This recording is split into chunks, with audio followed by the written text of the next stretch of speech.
I'm just gonna start playing the music, so it just. Crack spider.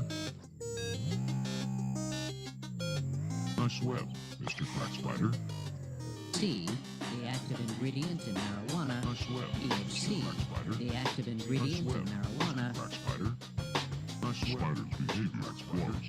The web structure was not affected, but the spider's behavior was. The spider's behavior was. The web structure was not affected. All right,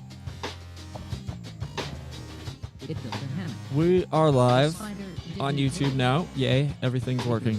Good. Let me get the chat up just in case. It built a hammock. The Spider built a didn't hammock. build a web.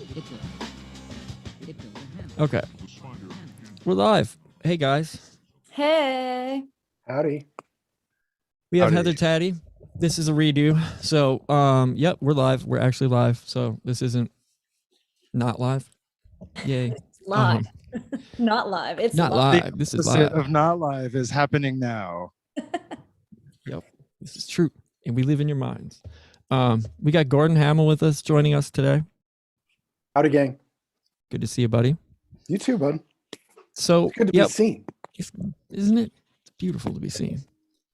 So, Heather, how are you doing today? I am doing wonderful. Yeah, it looks beautiful where you are. It's very sunny. I got the sun coming in here. It was like upper 60s today. Feeling good. Can't beat that. Yeah. Can't It's beat supposed to that. snow tomorrow. So Same. Yeah, doesn't make any sense. no.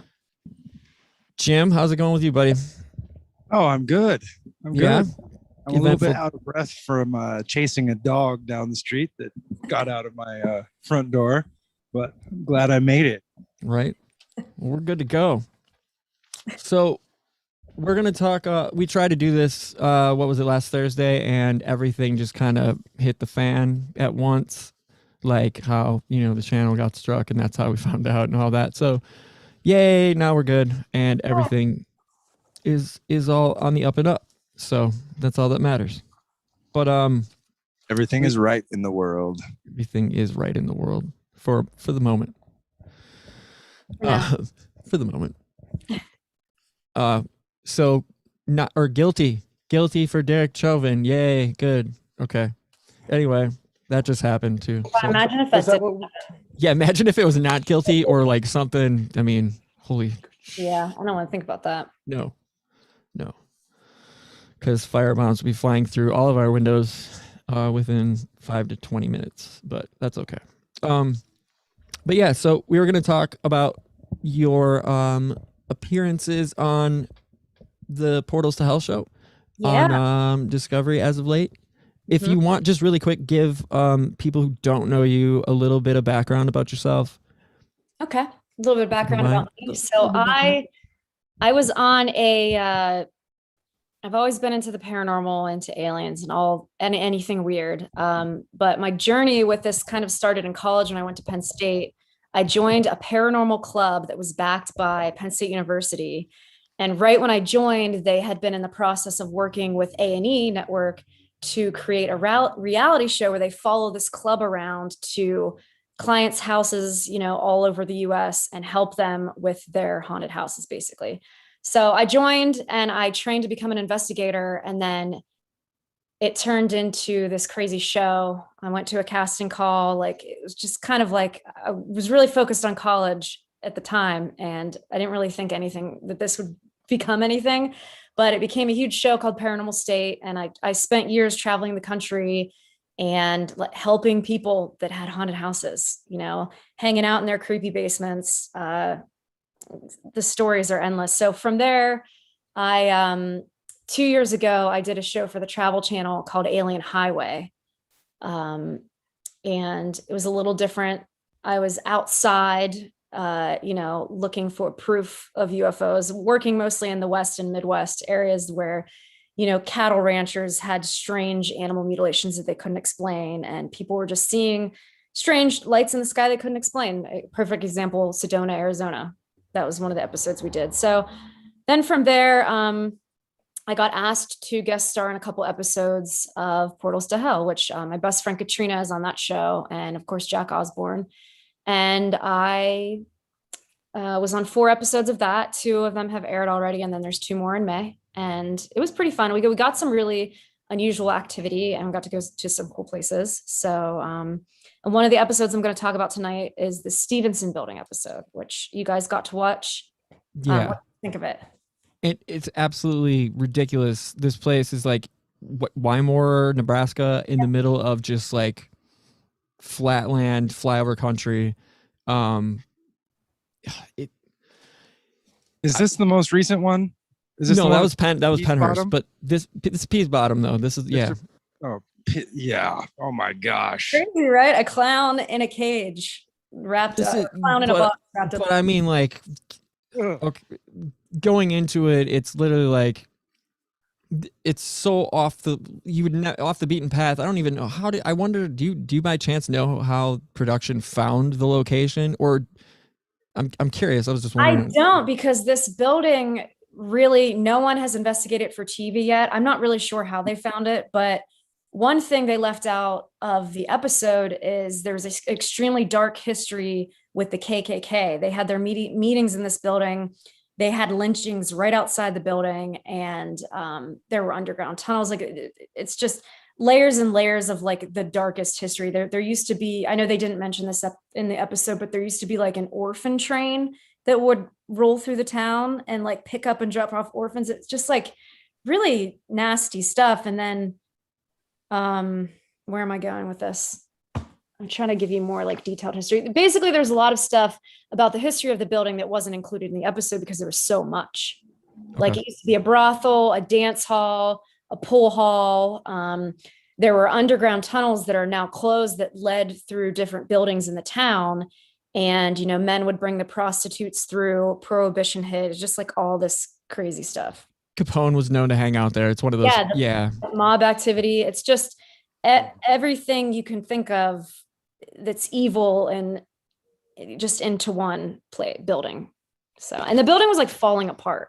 There were times when I thought the floors were going to like cave in. It was that bad. Yeah. It looked super grimy. It looked like, it reminded me of, and I'll say it like Deadwood. It reminded me like a building out of Deadwood. Like it just, the upstairs at least did. It just was like like gross looking windows, just everything. That hallway. That long right away, hallway. I was like, that hallway. And that's the hallway where I heard that voice. It sounded like it was like right next to me. So yeah. And that I think that was caught on camera too. Like it wasn't caught as loud as you'd expect, you know what I'm saying? But I mean, that's right up in your shit. So I mean, yeah, when that happens, I was just like, Jack, did you say something to me? Like it was just so bizarre. But all right, so like going into that episode though, there's some crazy stuff that happens basically where you guys bring in a psychic medium who specializes in psychometry. Mm-hmm. Tyler, I can't remember what his last name is. Tyler Evans, that's it. This dude was fascinating to me. And he was so intense. He was very intense. Yeah.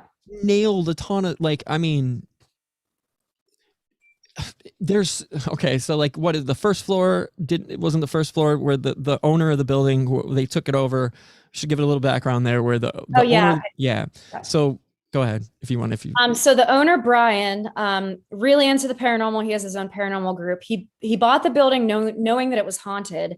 And his ultimate goal with it was to remodel it for paranormal investigators to come and have investigations. But he also wanted to use the building as sort of a museum to store his oddities. And he obsessively collects haunted objects from other haunted places. And it kind of became an obsession where he kept bringing in these objects. And then he would use them in his investigations and kind of taunt whatever, he basically used these objects, negative things would happen, and then he'd taunt it to provoke more activity. And it kind of seemed like he didn't want the activity to stop. I mean, it was getting so negative that people were getting scratched, leaving with scratches. And I feel like he just kind of didn't know what he was doing. He'd get these objects with this dark history. He'd hear a story about them and then give so much recognition to these objects that this activity would happen. And he would just keep bringing in more objects. It was almost like catching a whole bunch of bees in a jar and then shaking the jar up and then just cracking the jar open to see what would happen. Exactly. Yep. That's exactly. Good analogy. Mm-hmm. was rough, dude. Like, I guess we can start with what really creeped me out the most, and then Jim, if you want to, it's probably honestly those. Well, there's sigils. There's all kinds of nonsense when you first walk in with the group, the crew or whatever, and you see like what an exorcist kit behind a glass case. Right. He had this. He wanted to have like a dichotomy between good and evil. So he had like a satanic Bible and a dagger that was used in a ritual, and then across the display case from it was a exorcism kit, sort of. Right. It wasn't there's water and a crucifix and a Bible in a little case, and. So I haven't seen this. Yeah, and the psychic was You're probably like, what are they talking about? Right. No, it just sounds like the most dangerous thing I could possibly imagine. Like, I'm going to create a tornado in a house. Yeah, right. And That's great. You see this all the time. Like, paranormal groups will buy haunted objects off of the internet, and then they'll use them in their investigations and not really know what they're doing. And if you get objects that have a negative history, that negative people poured negative things into it, such as like items used in occult rituals, like that's like the heavy duty stuff where it's like that is carrying some kind of like spiritual attachment. It's charged. Yeah. And then you bring that into this place that has all of this insanely dark history. It's just not, it's like you're putting more fuel on the fire, so to say. Yeah, absolutely. And that's exactly what, Gordon, that's exactly what's going on in this episode. I mean, it's like, well, and the owner, Brian, seems to have like a more of a nonchalant attitude. Like, well, I just didn't, you know what I mean? Like, I didn't know, like, well, you look at what I mean, okay, so let's get to Mr. Peasbottom. Peasbottom. This is insanity. Like, this doll comes from, concentration camp. A concentration camp, war-torn Germany, wherever. I don't know exactly which concentration, what camp. No joke. Heather, do you want to elaborate a little bit on this? So this is wild, dude. It's this really creepy doll. It's this little clown doll that's like hanging on this little hook, and then it's secured in this box, and then there's chains wrapped around it. It's just the creepiest thing you could ever imagine. And the guy bought it from this guy that has all these hookups with all these haunted objects. And it came with this really elaborate story where it was made in a German concentration camp. And then someone gave it to someone as a birthday gift. And then the people that left the party died in a car crash. It's just like this endless story that could have just been created or whatever. But ever since they brought it into the Oddities Museum, they noticed an increase in activity, and it kind of turned from residual to intelligent.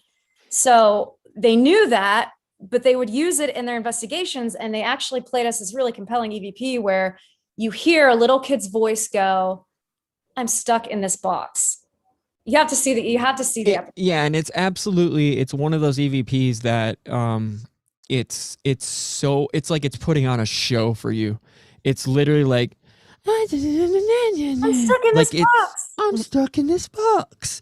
Like, it's so not creepy at all. It's so animated and it's so crystal clear. Like, you can't. It's like, what is going on here now? When people like, and that was one of the things you were saying, like residual, maybe, and we don't know that all these things are necessarily true, but it doesn't really matter if we know if they're true or not. People have fed the belief. It's the tulpa thing. It's I was just gonna say that. Yeah, it's the egregore. It's like, it doesn't matter if we believe it, they believe it, and you keep feeding that. You feed it. It grows into its own monster. It's like a perfect example, as everybody knows about the haunted Annabelle doll. These girls gave this doll so much recognition so it's the same thing this Brian guy was going. Slender Man, same thing. Yeah. Thought forms or what's the one in Florida? The Bill. What's the little Robert the doll? Robert. Yeah, that's actually what Chucky was based off of. I think that doll gave them the inspiration for Child's Play. Man. Creepy. My buddy. Oh, so creepy. My buddy and me. What you're saying, David, is real though. I mean, it doesn't matter if somebody believes it or not. If it's true or not, if somebody believes it, it's giving that thing power. It's how politics work. Exactly. And I mean, it's a psycho. I mean, there's been so many studies done on it. It's insane. Man, there's so many things I could cite right now to go for people to look up, but yeah, it's basic. It's just basic. Topa thought form. Yeah, thought form, egregore. It all works the same way. Well, the same thing. Yeah. There was another. Oh, sorry. In the other, the Pennyhurst case, I watched that one last night, and the Penhurst. Penhurst, yeah, the Penhurst, Yeah. and there was a non-human entity they were talking about, sort of large, evil, sort of dark, non-human. Baphomet sort of something. That was using these shells. Yep. Using them, puppeting these like sort of ghost printed areas and using those to maybe suck the fear out of humans. And I kind of felt like something like that was going on with that Mr. Peacebottom. Yeah. When I first watched it, I was like, it feels like something else has gotten into that, or is piggybacking itself through that creepy little clown doll to harvest the emotional fear energy. Right. It's like a fragmentation thing. Yeah. And one of the main objects that the psychic kind of gravitated towards was the exorcism kit that was from the 1930s. He picked up that it was used by somebody that didn't have enough experience to perform an exorcism. And, if you watch the episode, you'll see the psychic kind of like taking on energy from that, where it seems like someone's giving him an exorcism in a way. But he wanted to vomit, he said. Yeah. Yeah. It was just like such a weird, like you could see my face, like I'm just like filming him and then he's leaning over like a church pew. Like retching. Like, yeah. It was literally like what? And I mean, there's a lot, okay. Like, and a lot of people, I've watched these shows for a long time, whatever. I can't really watch them that much anymore, but this is actually good. Like Portal to Hell is good. I can actually watch it. So, I mean, the thing is like, there's so much, stage, it's just saturated with not, we've talked about it before. Everybody knows it, Travel Channel's turned into, it's, like the Haunted Channel or whatever.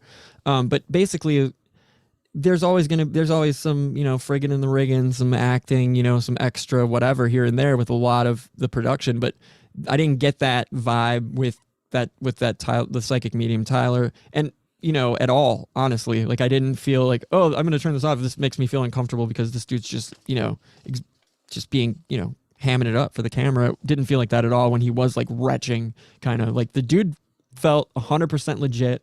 I feel like I'm a good read of character. Jim, I don't know, do you feel the same way? Like, oh yeah, me and my girlfriend kind of got obsessed with your show. After your episode, we watched like all of season 2, like back to back, and then it's good. It is a good show, and it felt like really believable. And what I really liked is that it's not. I mean, other ghost shows, they're like stir things up. Like they go into a place where stuff, and they provoke. They say, you come in and poke me, I'll be here, and they yell and like after we watched some of your shows, another ghost show came on in the the queue after that, and we watched a couple episodes, and they were going to real aggressive hauntings, and they were really poking the bear. Yeah. And I fell asleep, and I was having like these really awful like nightmares. And, really? And I woke up, and the cat was even acting weird. Like this cat that it was like crying and like hopped up on my lap and like wanted to be held, which is totally unlike this cat. Like the cat was like, I almost feel like watching it, you can almost get haunted by stuff, sometimes, coming through the TV or something, or maybe it's like it resonates. That's an interesting theory. I don't know that I've thought about that, but I don't know that there could be something to it. Maybe you're creating your own egregore in your house. That could have been by giving it the attention. Good point. Yep. And do you think, Heather, have you ever come across anything like that where you've seen anything where not necessarily, well, I don't know, maybe viewing something through, because if you think about it, all right, we have the 60 hertz flicker rate, which puts you into a trance. We know this is true. I mean, if it's admitted, all the subliminal everything, that's implanting all kinds of things, because obviously, we fall into trance when we're watching these sorts of things. I'm curious to know if you know of any research. I know this is kind of just totally left field, but I wonder if there has been much research. There has to have been much research done on this specifically, I'm sure, by ad agencies, marketing, the 5,500 data points they've got on us from Palantir, Facebook, and Cambridge Analytica and all that bullshit. All that aside, though, I'm saying, like, there's got to be something to that. I would imagine, especially in an area that would maybe have higher readings of EMF. So maybe, I don't know, just throwing that out there. Yeah. It's interesting, thought experiment, I guess. I had a strange experience one time with something like that. I heard about this program. It was called After School Satan, and I was like, oh, that's kind of weird. Like, it was like a freedom of religion sort of thing where they were, introducing Satanism to high school kids. And so I looked it up, on the internet. Great idea. Like a music video or like a commercial. It was like a short little 30-second commercial for it. And it was like kind of jarring music and like real like flashy like cuts and jumps. And it was like sort of artistic, but it was like almost felt subliminal. And then like after I watched it, I got into an argument with somebody at work.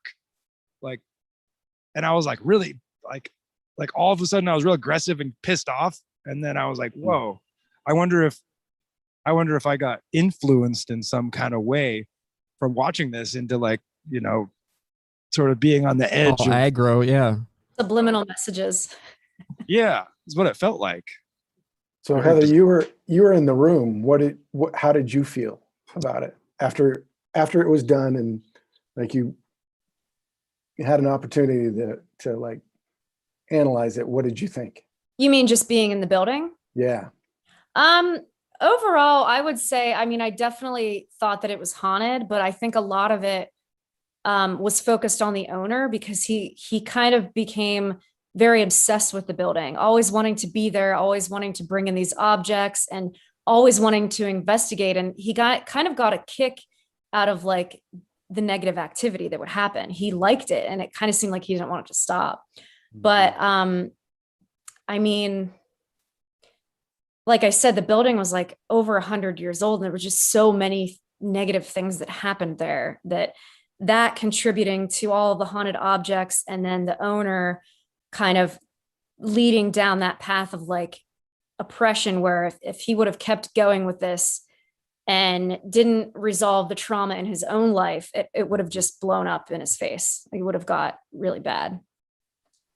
I kind of rambled there, but kind of get the that's point. An interesting point though. Like, yeah, the trauma thing.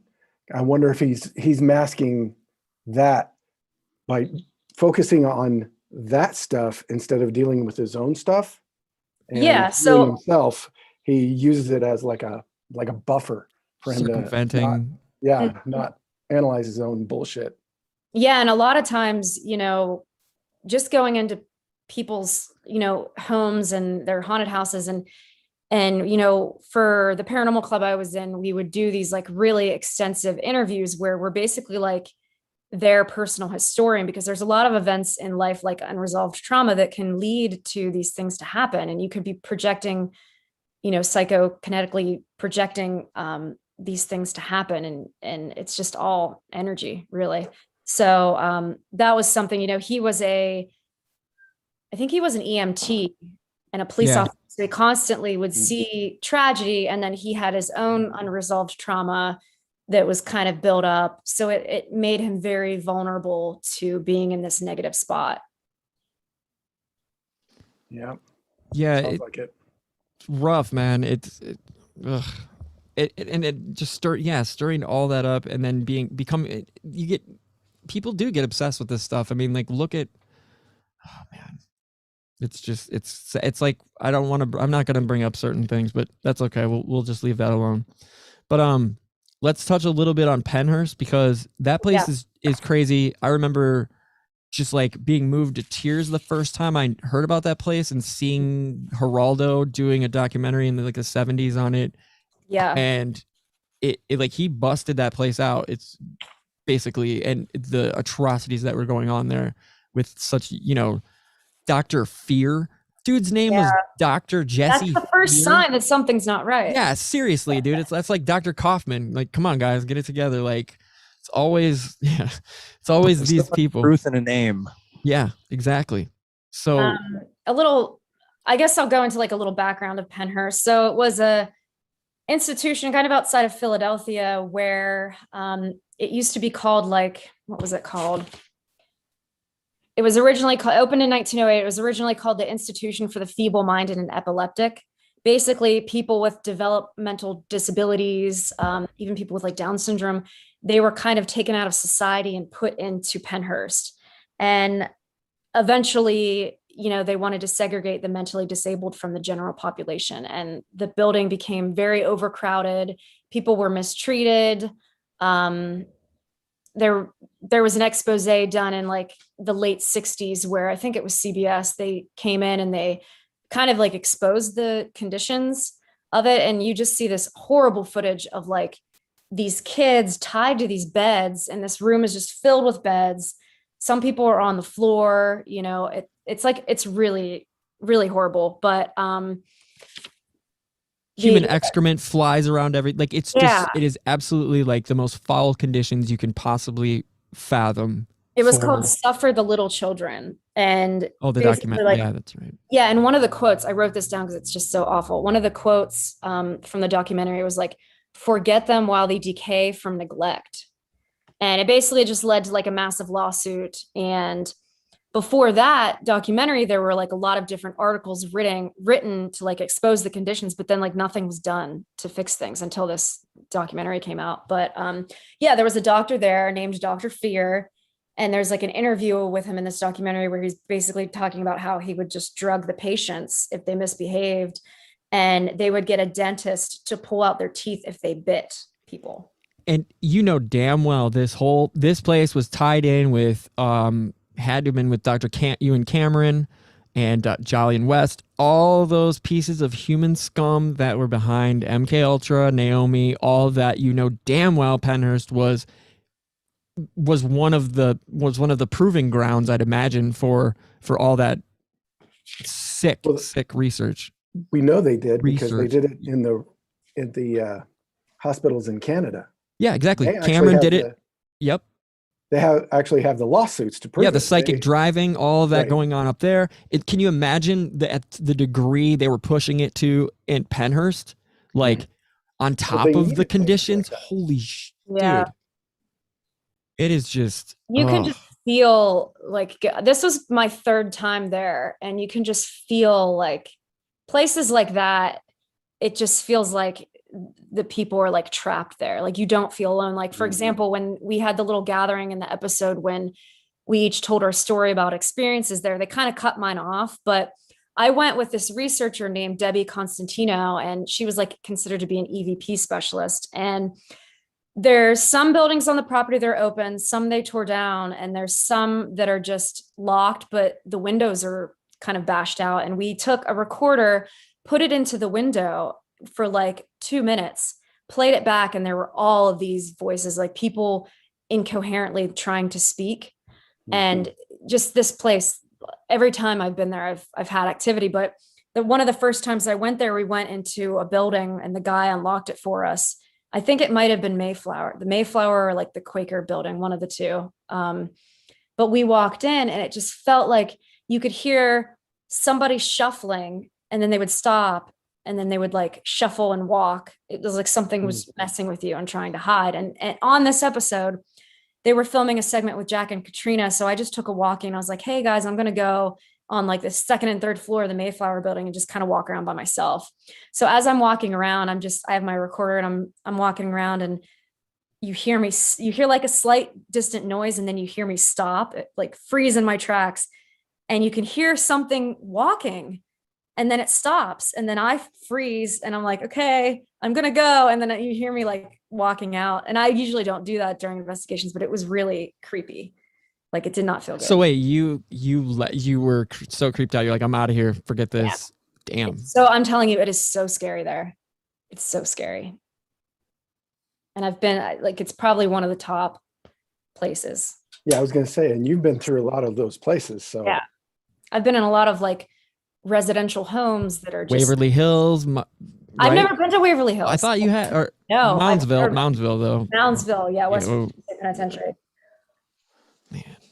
But yeah, I mean, they do. You can book like overnight investigations there, and they have it set up every Halloween. They do like a haunted house attraction and tours. So if you guys ever get the chance to go there, it's definitely worth it. And I would go quick because it looks like the buildings are going to like. They look like they're absolutely coming down hard. Yeah, very lost and lonely souls there, I feel. For sure.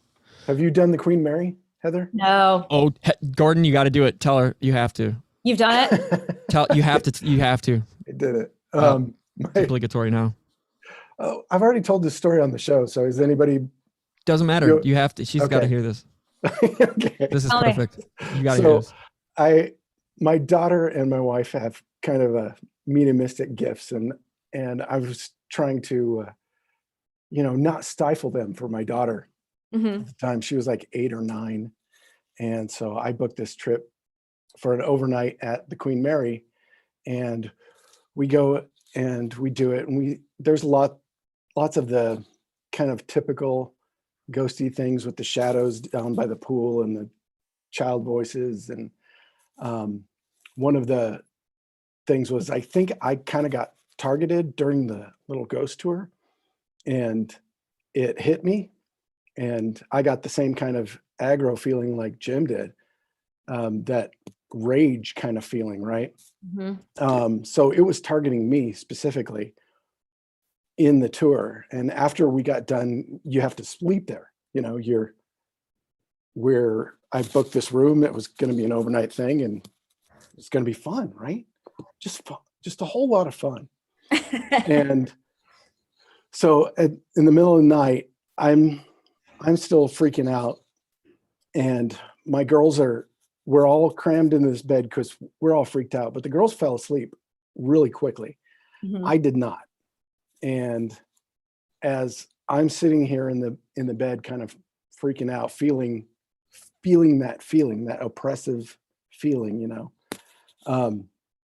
I felt like there was a mirror at the bottom of the bed, and I look at the mirror, and there's something crawling out of the mirror. What? And it was like, it looked like venom made of smoke.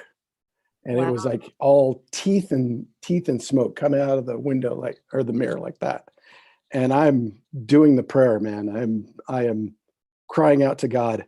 And all of a sudden there's these two beings on the side of the bed. And I'm freaking out about this thing. I'm freaking out about these guys in the bedroom.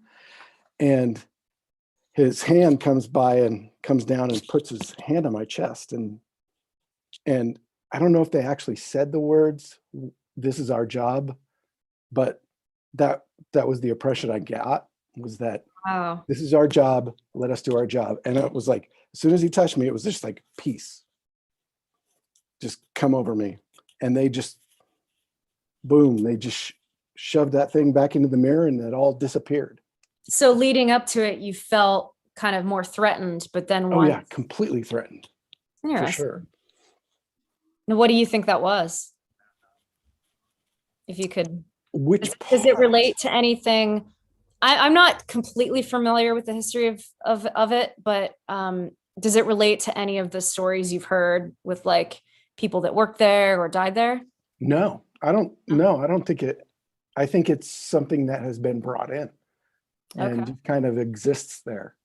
I think because people give it the attention, you give negative energies attention, they're going to propagate wherever they're welcome. Mm-hmm. So I think it was welcome there, kind of like this place that you're talking about, where it becomes a perfect storm, where everybody gives it that negative attention. It builds its own thing. Yeah.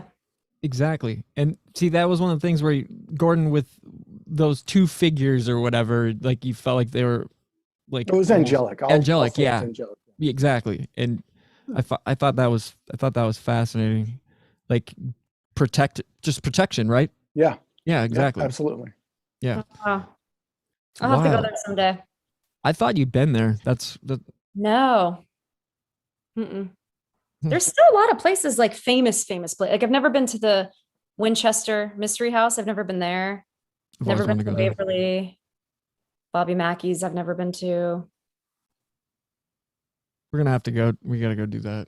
Have you ever been to Bisbee, Arizona? No, but I know about it. And it's really funny. I'm going to Arizona next month. My two best friends and I are going on this just crazy like camping and hiking trip. We're going to go to Saguaro National Park. We're going to hike like the rim of the Grand Canyon. And we're going to go to Saguaro? Mesa, Sedona.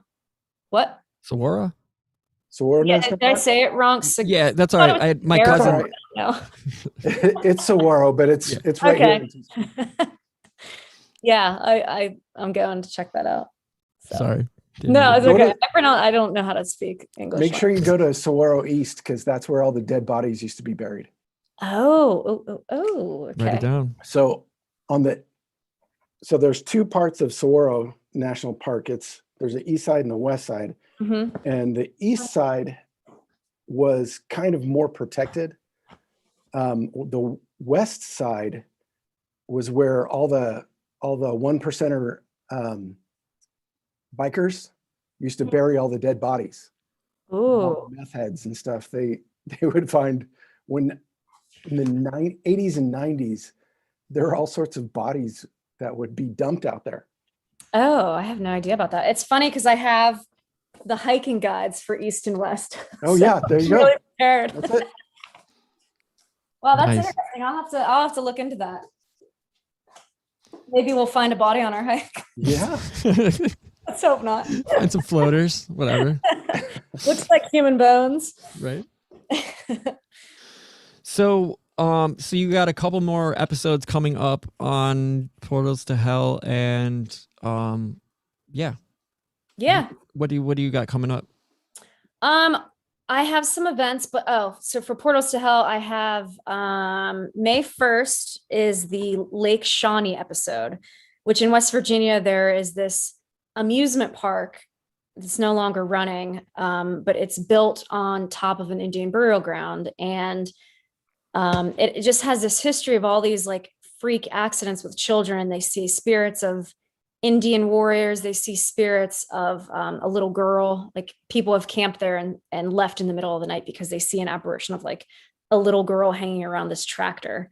And there are a lot of like documented deaths we found articles for with the children drowning in this pool. But when you go there, there's like still a really old Ferris wheel from like the 30s and 40s, and there's vines and trees growing up through it. And then there's an old giant wooden swing where like a little girl was swinging on it, and there was a soda truck and it backed up and she swung into the truck and died. So that's one of the little girls that we actually think we contacted in the episode. We got some pretty interesting activity with a REM pod by the swings, but that episode should be cool. And the whole Indian burial ground tie with it is that they were digging on the land because they were going to build something else onto the land. And they discovered like 13 skeletons. So they immediately called an archaeologist, and they came in and they discovered that there was like an Indian chief buried there from the Shawnee Indian tribe.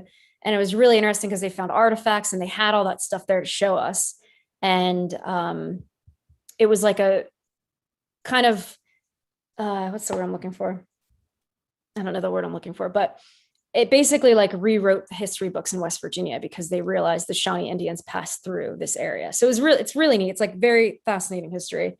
And the activity we got on it was pretty cool. So that's the one that's on the 1st. And then on the 8th, we investigate this haunted hotel in Bakersfield, California called the Padre Hotel. And it has a history with people committing suicide off of the building because it was like the tallest building in Bakersfield. So that one's pretty cool too. It's going to be fun then. Yeah. Definitely have to check them out. So Yeah. for those of you out there, definitely tune in. Discovery Plus. What's your favorite one? Oh geez. I think the Lake Shawnee amusement park, because we stayed on the property in these RVs. We each had our own like separate RVs. And I had never driven like a 30-foot long RV before, and they trained me to drive it, and because they wanted to film us driving it to the location and like parking it. So that's really funny because I literally look like this little like action figure driving this gigantic RV. But yeah, we stayed on the property, and at night the fog would roll in and you just see this old decrepit Ferris wheel and the fog and the vines. It's really, really a creepy place. This place sounds really intense. And also too, the original settlers that occupied the land, there was a massacre where the Native Americans killed these like 3 children. So that's kind of where everything started with the history of the land. Very interesting. Super intense. It's going to be good. Yeah. And then you've got Paracons coming up as well, right? Do you have dates in front of you? You can spit out for people and like give out your links and all that stuff. Yeah, so I have all these listed on my website, just heathertaddy.com, but and we'll link all that up. Yeah, after the show. In July, I'm doing an event with Chuck Sikowski called Para Unity. That's in Minnesota. We're going to put together like an alien highway presentation, and I'll be there. The biggest one at the end of August is called Michigan Paracon, and it kind of has like everybody from all the popular paranormal shows. That's going to be a fun one. I think Ben Hansen is at one of those from UFO Witness. You've probably seen that show. The dude who works, the intelligence guy. Yep. Mm-hmm. Mm-hmm. Yeah. I am doing an event with Chad at Malvern Manor again, but I'm not quite sure of those dates yet. I'm going to be at Mothman Fest in Point Pleasant, West Virginia, which is super fun.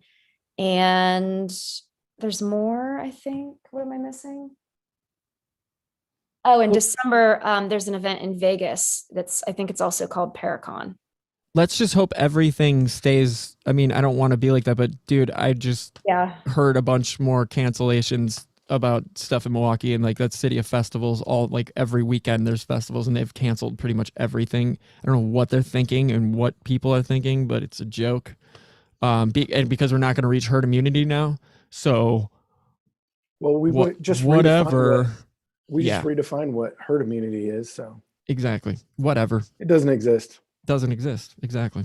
So whatever, who knows? Maybe things will be semi-normal. Yeah. If that's possible. Right. Let's hope.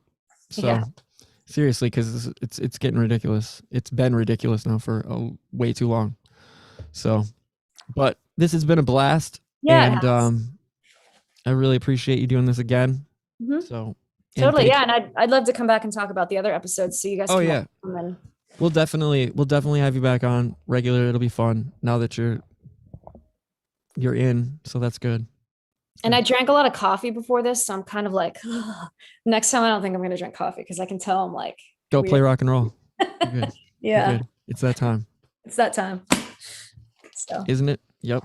I think it is. Almost. Yeah. It's almost time to play some rock and roll. All right. Well, we're out of here. Tell us about your band. There you go. Sure. Yeah. Yeah. I play bass in a band called Mannequin, and we're working on recording right now. And it's kind of a rock and roll, old school rock and roll, surfy. It's fun. Tell them what the neighbors compared you to, or kind of sounded like. Yeah. The neighbors were listening to us practice one day, and they thought it reminded them of the Talking Heads, which is like. That's pretty great. Huge compliment. That's cool. Yeah. Fuck yeah. I'm into music. I heard you're into music too. Me? Yes. What do you play? I derail everything with music talk. That's my Yeah. gear. That's my. Hey, that works with me. That's how this whole thing, Yeah. this This whole is thing how it started, started. actually. Yeah. Yeah. Yeah. So, But everything, jazz, punk, metal, it's all. good. he's a bad brains junkie like you, Heather. Oh, cool. My I first met punk show. HR once. Oh, how was that? It was very interesting. He played at this bar in Pittsburgh, and I'm telling you, it was the weirdest thing ever. My weirdest encounter with any human being. I walked into this bar and it was like the middle of winter, and he's just like full out winter garb, just like slouched over on this stool in this room, all alone, just like staring into space. And I just walked past him like, "Hey, buddy," and I was sitting with my friends and I was like eating a salad on the upper balcony of this bar. And he walks up the steps and meets someone beside me and starts talking to them. He's talking to them, but he has his hand on my shoulder the whole time, but he doesn't say anything to me. And it's just the weirdest experience. And then finally, my friend and I talked to him afterwards, but he's out there. Yeah. Out there. He just smile a lot. Mm-hmm. Uh-huh. Yep. Yeah, I talked to him once, and it was just like that. It was like, yeah. It was okay. like I was talking to a total alien. Right? Completely. I feel like I've had that with Cool Keith a couple times too at barbecues. I mean, that sounds like almost, well, no, kind of close though. Seriously, like you're just totally out there smiling, laughing, just like that. But well, we'll cool. have to have a segment next time where we talk more about music. Oh yeah, more free A whole form. show. Yeah, Yeah, whole whole show. Definitely. I'm down with Definitely. Sweet. All right, we're gonna get out of here. Okay, So, thanks guys. This was bye fun. everybody Thanks, on Heather. Good to YouTube. meet you. Bye. Everybody we live in your minds. Don't forget. And Until we're out of then, here. We'll We're see out you of next here. time. Bye. Bye. Bye. I swear, Mr.